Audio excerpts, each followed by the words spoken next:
itu buta. Di dalam syair Imam Abdullah bin Alwi al-Haddad, fasyaribul hamri yafhu ba'da sakratuhu.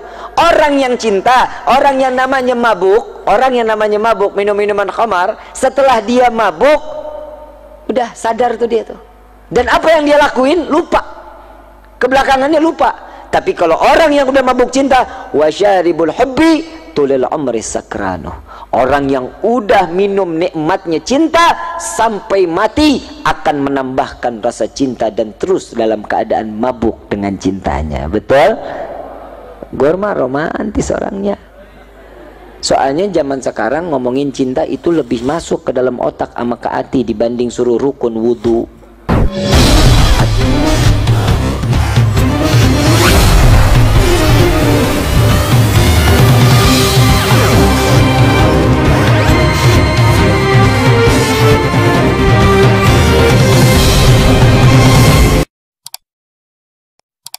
Suruh rukun wudu.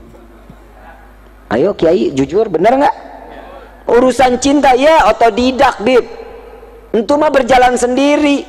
Yang namanya cinta harus ada pengorbanan, betul?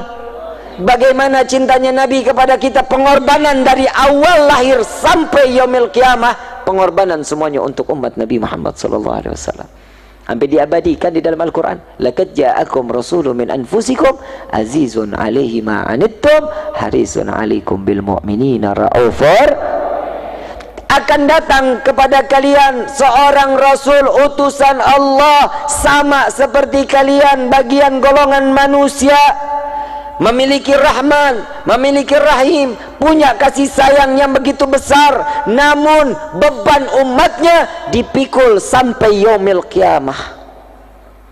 Beban umat dipikul, kita beban hidup kita sendiri aja udah males. Belum ujian dalam hidup nih, tapi ingat-ingat nih, ada ujian, ada azab. Ya, ada ujian, ada.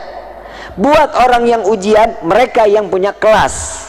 Orang sekolah punya kelas, ada ujiannya kan? Ada tingkat kenaikan kan? Kalau dia bagus, nilainya bagus, bisa naik ke, kalau dia lulus dalam ujiannya. Kalau orang yang nggak mungkin sekolah, orang nggak sekolah, mungkin nggak ada ujian, mungkin naik kelas, nggak mungkin. Nih hidup kita nih kadang kita lupa nih. Nih saya cuma sekedar ngingetin. Ada orang kalau kita tanya, kita tahu nih orang ibadahnya males, ogah, ngaji nggak mau, baca Quran enggak. Begitu datang ketemu kita, ujian besar sekali. Sampaiin nama dia, itu bukan ujian tong, itu azab baru di dunia. Kalau orang nggak ibadah, azab namanya. Tapi kalau orang yang ibadah, itu adalah ujian. Setiap ujian berarti Allah ingin mengangkat derajat kita di sisinya. Alhamdulillah. Enak kan? Enak gak jadi umat Nabi? Gue mah ogah ujian mulu. Ujian dalam hidup ini gimana cara hindarinnya? Yang pertama harus sabar, betul? Bagaimana caranya? Tapi jangan pernah minta doanya, ya Allah berikan tambah kesabaran buat diri hamba. Jangan. Ujian terus menerus loh. Katanya minta sabar.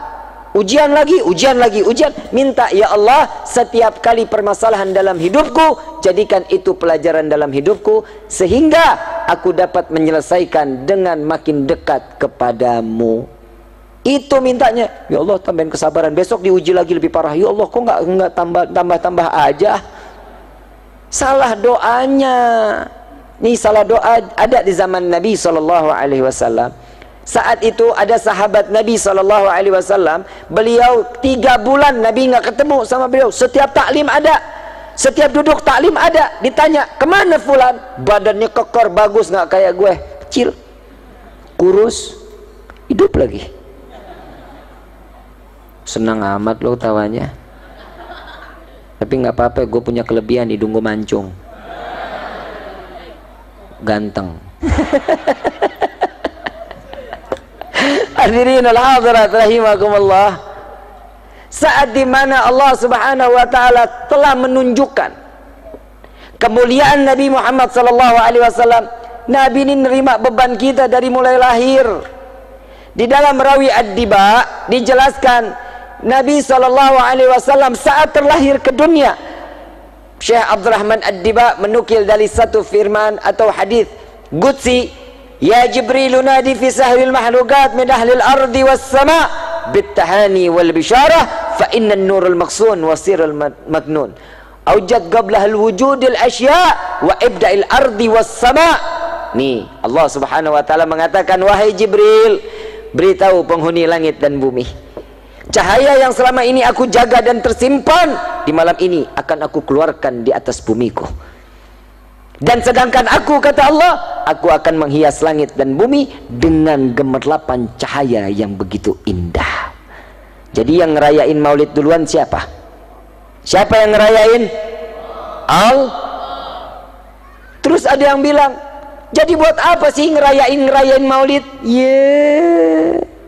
Ngaji lo di pohon bambu, makanya ngaji.